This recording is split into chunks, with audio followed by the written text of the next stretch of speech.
Love Supreme is said to arguably be one of the most famous albums in jazz history. It is said that this album is very spiritual and goes beyond romantic love. It's love for God and the human community. Later in Coltrane's life, he became involved in world music, especially the sounds of African and Indian music. Coltrane did a lot of talking through his music, and I felt that through certain songs. And I quote, "Well, I think that music being the expression of the human heart or of the human being itself does express just what is happening. The whole human experience at that particular time is being expressed." End quote. Spike Lee's movie used the album Love Supreme as inspiration for the making of the movie More Better Blues. It was said that Coltrane's composition, Alabama, is thought to have been written in response to the 16th Street Baptist Church bombing on September the 15th, 1963. Lee chose the song for the soundtrack of his documentary about the bombing called Four Little Girls. Coltrane's time on this earth was very short, but he accomplished so much in just a short time that I was amazed even while making this video. Welcome to my channel. If you are new here, make sure to like, comment, and subscribe. If you're not new here, welcome back. John William Coltrane was born in Hamlet, North Carolina on September the 23rd, 1926. A couple of months after his birth, his family moved to High Point, North Carolina. His parents, grandparents, aunt, uncle, and cousins.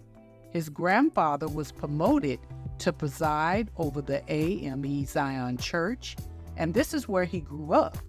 While he was in grammar school, a lot of his family members passed away. He was left with his mother, aunt, and cousins. While in high school, Coltrane played the E-flat alto horn and clarinet. He got his interest in music from his father, John R. Coltrane, who was a part-time tailor and musician. It wasn't long before he was influenced to start playing the saxophone by the likes of Lester Young, who played the jazz saxophone and started his career in the 1920s, and Johnny Hodges, who began his jazz career playing the saxophone in the early 1920s. He was playing with the likes of Duke Ellington. Coltrane played in Johnny Hodges' place with Duke Ellington, but we will get to that later. While Coltrane was still in high school, his mother, aunt, and cousins moved to New Jersey and left him with friends of the family. Once Coltrane graduated from high school, he moved to Philadelphia. He enrolled in the Ornstein School of Music, playing the alto sax. He was there for a couple of years. It was said that Coltrane enlisted in the Navy before he would have been drafted, and this was in 1945. He played in the Navy band and made his first recording with other sailors while in the service. These recordings were released on Rhino Records over 40 years later in 1993. Coltrane played the alto saxophone. That's what he played. That was the first instrument that he received from his mother, Alice Coltrane, for his 17th birthday.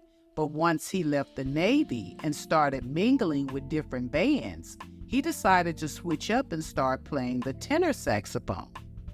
Coltrane worked in a factory and started performing around the Philadelphia area once he was released from the Navy. He continued his music education at the Randolph School of Music. Coltrane was in pursuit of being the best, and I believe it was because in 1945, before his Navy enlistment, he saw Charlie Parker perform. And in 1960, while being interviewed for Downbeat magazine, he expressed the impact that Charlie Parker had on him. I believe he saw Bird, which is Charlie Parker's nickname, as the best, and this was in Coltrane's early years when he saw him perform. Coltrane never stopped learning. He studied music theory with Dennis Sandall, who was a jazz guitarist and composer. and they studied together off and on for at least 5 or 6 years after his release from the Navy. When I say he never stopped learning, I'm speaking Coltrane becoming interested in global music. And I quote, discovering a method so that if I want it to rain, it will start right away to rain, end quote, which is what he was learning later in his career. And that was pretty deep. There were no limits to the sounds that he knew he could make with his instruments. He performed with his saxophone, but he also experimented with other instruments. In his pursuit of being among the best, Coltrane performed with a few bands along the way, starting in 1946 with the Joe Webb Band and King Colac in 1947, and the Eddie Vision Band, who also went by the name Cleanhead. He played with the Jimmy Heath Band. Now, this is a picture of Jimmy Heath in 1977. Heath lived to be 93. The band name was changed to the Howard McGhee All-Star Band, and he played with them for about a couple of years before he returned to Philadelphia around 1949. Coltrane got a chance to play with Charlie Parker in the late 40s, but I couldn't find any recording of the two together, and believe me, I searched for that until I finished this video. I would have loved to hear those two greats play together. They certainly ended up having quite a few things in common. One thing they had in common was that Bird started playing on an alto saxophone, and it was a gift from his mother at a young age, same as Coltrane. They both had to deal with their addictions, and they both were penned for inventing different sounds. In music, Coltrane's was sheets of sound, and Parker's were bebop. In the fall of 1951, Coltrane went on the road with Dizzy Gillespie's band, which was a big band that later downsized to a sextet. He played with them for a while. We Love to Boogie was Coltrane's first solo recording with Gillespie. In the early 1950s, Coltrane had developed a full-fledged addiction. It's not known when this started, but it was becoming well known in the industry. But to be fair, it was a lot of musicians dealing with this addiction, even Miles Davis. All of this was starting to affect his ability to be hired by some musicians who didn't indulge. In 1954, he briefly played with Duke Ellington while replacing Johnny Hodges, who was taking a break for some reason. He was fired because of his addiction. He returned home to Philadelphia. Luckily, he received a call from Miles Davis, who was trying to form a quintet. In 1955, Coltrane was hired by Miles Davis, and they were named the first great quintet along with Paul Chambers, Red Garland, and Philly Joe Jones. This is when Coltrane was starting to get a lot of recognition. Davis had to fulfill his contract with Prestige Records because he had signed with a major label. So they began to record immediately to get these 5 albums out the way. They recorded round about midnight for Columbia Records, but Coltrane wasn't on that one.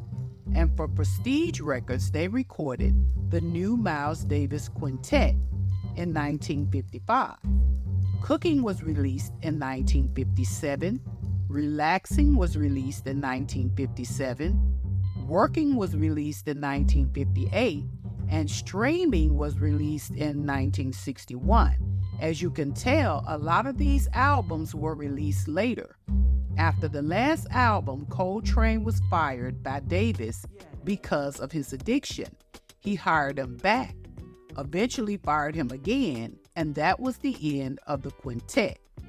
Coltrane put his own band together as a leader on May the 31st, 1957, consisting of trumpeter Johnny Splon. Now, I read something interesting about him. After Johnny Splon recorded this album with Coltrane, he disappeared from the music world and was never seen again. Then there was baritone saxophonist, now don't do me too bad in the comments, Sahib Shahab, pianist bassist Paul Chambers, Mal Waldron, and Red Garland, who was on different tracks, and drummer Albert Tootie Heat.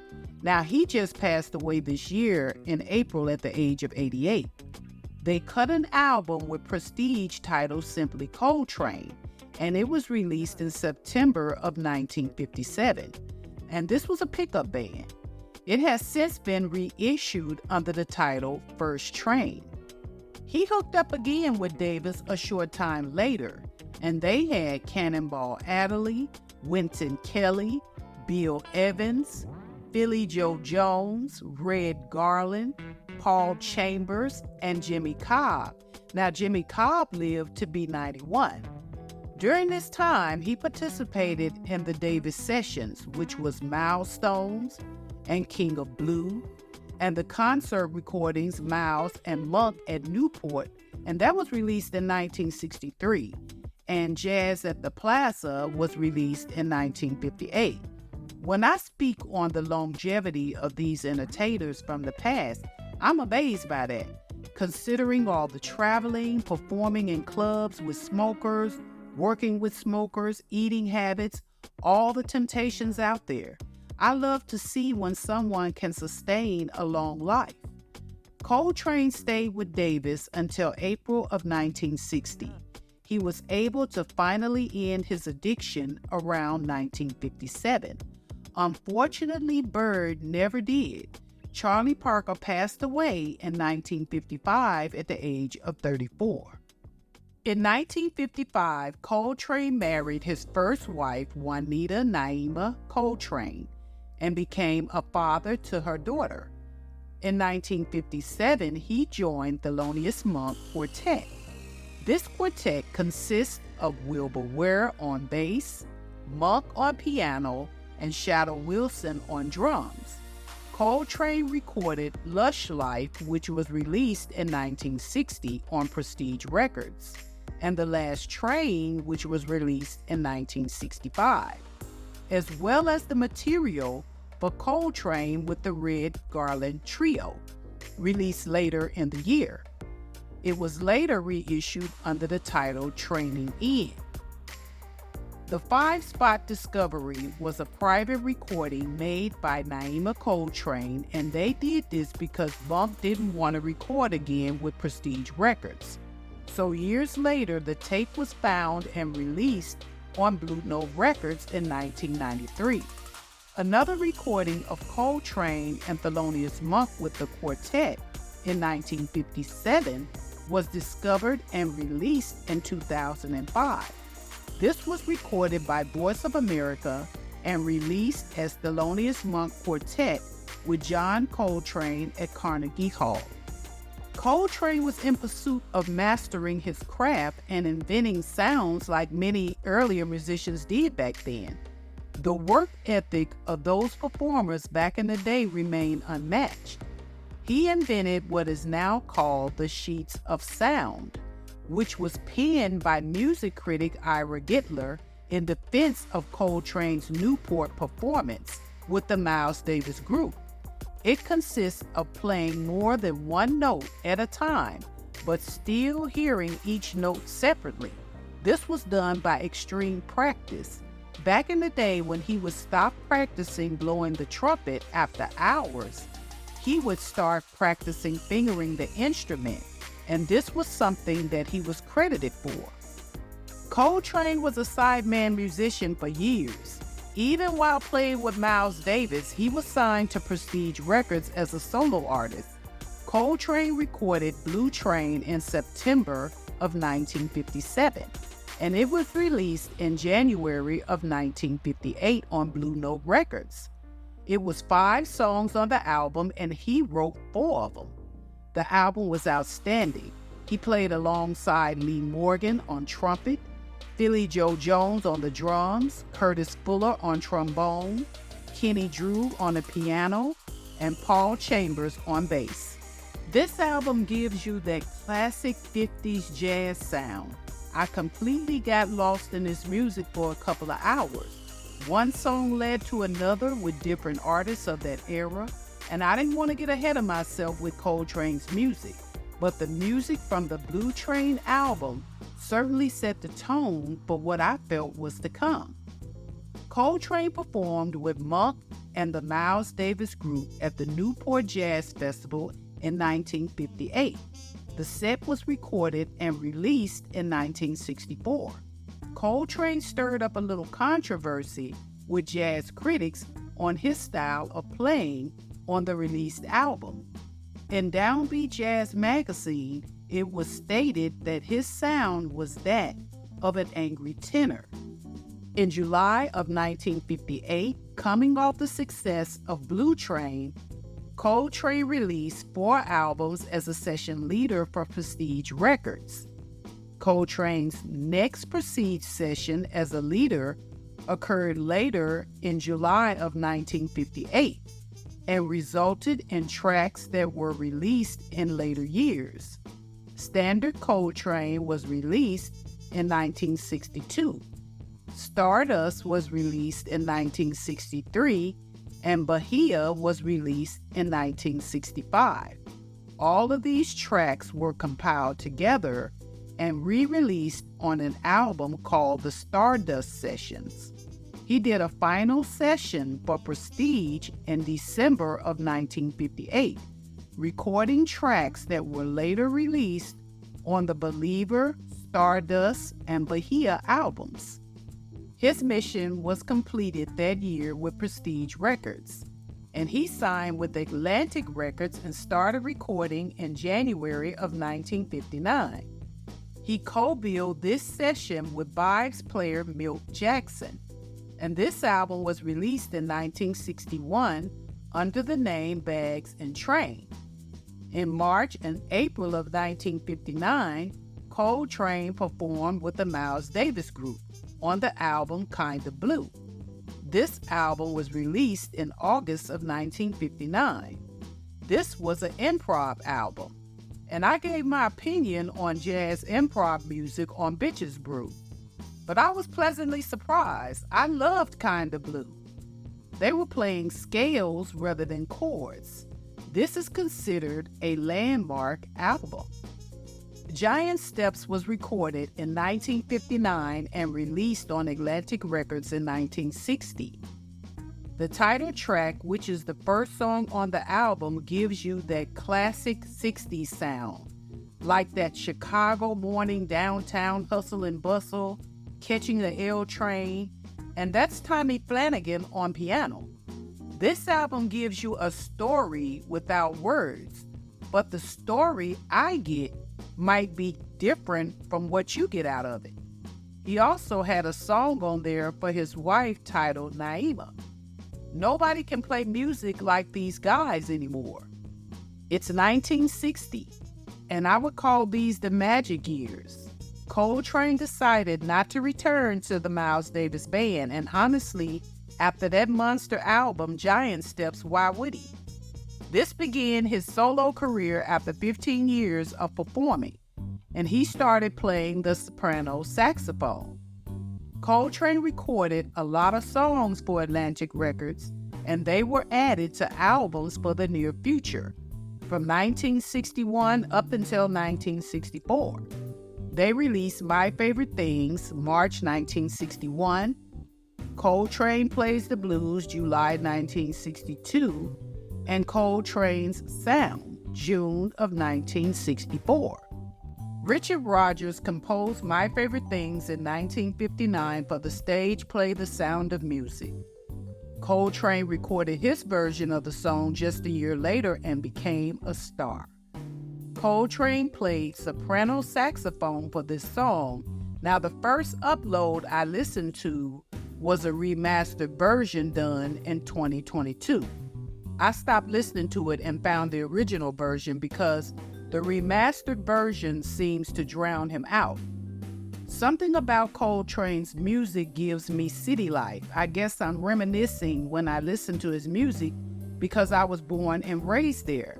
But that's what it gives to me, you know. Coltrane was signed away from Atlantic and was signed to a new label called Impulse Records, which was an imprint of ABC Paramount. If you remember earlier, Atlantic Records had music from Coltrane that had yet to be released. He recorded Oil in February of 1962, his last album for Atlantic. He quickly followed that up with his first recording, Africa Brass, with Impulse Records. Coltrane had his critics, which is not surprising when you know deep down inside you are the best and they can't take it. Some thought he was destroying swing, but didn't realize that his music was evolving. They were still talking about sheets of sound when it was clear that he was going to continue to change sounds to what was called avant-garde. Of course, none of that fazed him to experiment with sound, but he did give an interview addressing this in Downbeat magazine because he took his music seriously and he also knew he had fans of his music. He went on to record another classic album live at the Village Vanguard. His improv song, Chasing the Train, was very much avant-garde. I also felt some internal conflict going on with him through his music. 7 albums were released by Coltrane from 1962 through 1965. Simply Coltrane, Ballads, Duke Ellington and John Coltrane, John Coltrane with Johnny Hartman, Impressions, Live at Birdland, and Crescent. He was cheered on by critics because they felt that he found a middle ground in his music. I felt that his music mirrored his life, and whatever conflict he was going through, you could tell by the time we heard Love Supreme in 1965, he was released from it. Coltrane met Alice MacLeod, who is known to the jazz world as Alice Coltrane. She is a pianist and plays the harp. After the separation from his wife Naima in 1963, Coltrane and Alice had 3 children together. He also adopted his first wife's daughter. They were married in 1966. He received 2 Grammy Awards for Love Supreme. John Coltrane passed away from liver cancer on July 17, 1967, at Huntington Hospital on Long Island at the age of 40. Coltrane's death was a surprise to the music industry. They had no idea of his illness. I happened to read a story about John and Alice Coltrane in the 1982 Yoga Journal magazine. Alice learned how to play the harp from a rented harp that John had at the house. Once he realized that she loved to play this instrument, he secretly had one custom made for her as a surprise. The harp was delivered to her after his death, and she had no idea that he did this. I felt sadness for her, but you can also feel comfort. I recently lost my husband to cancer not even 3 months ago, and I received something unexpected from him after his death. You are already sad, but you do feel a slight comfort from that. This is the first time that I ever mentioned on any social media platform that I lost my husband. Coltrane seemed to move back towards his spiritual beginnings in the mid-50s. This seemed to help him clean up his life and kick his habits. By him passing away so young, it makes you wonder what he would have done with the jazz eras that we heard in the 70s and 80s, since he was always changing up. Coltrane left so much unheard music after his death and received nominations and won so many awards, even a 1992 Grammy Lifetime Achievement Award. I did enjoy listening to his music while making this video. Thank you so much for watching my video on John Coltrane.